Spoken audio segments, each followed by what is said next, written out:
What secret are you currently hiding from someone that you're willing to share on Reddit?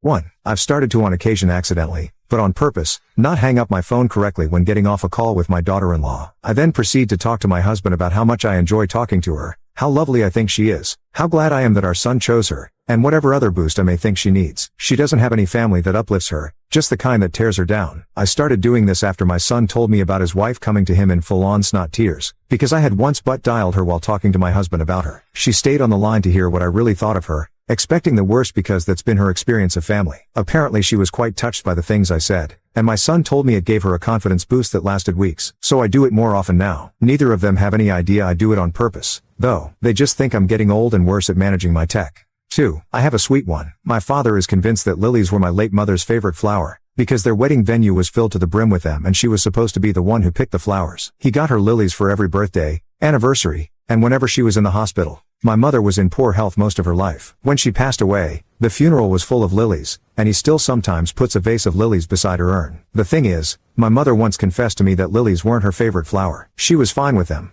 but she preferred morning glories and sunflowers. My domineering grandmother, however, told her those weren't classy enough for a wedding and hounded her about it until my mom gave in and let her pick lilies. Mom was actually pretty wounded by how dramatic the floral arrangements ended up being. Another big, showy way for her mom to say, "I'm right and you're wrong." When she later voiced this, my grandmother brushed it off with, "Please, no one's going to remember a thing about your wedding." But my dad remembered. He got her lilies every day of their honeymoon, and by the end of the week she'd gone from annoyed to deeply touched. He didn't know the backstory, he just wanted to make her happy, and in doing so he kind of stripped the negative association away from them. She told me she liked that he gave her lilies more than flowers themselves. They turned from a symbol of being ignored to a sign that somebody was thinking of her happiness. She swore me to secrecy, and I'll take it to the grave. R.I.P., Mom.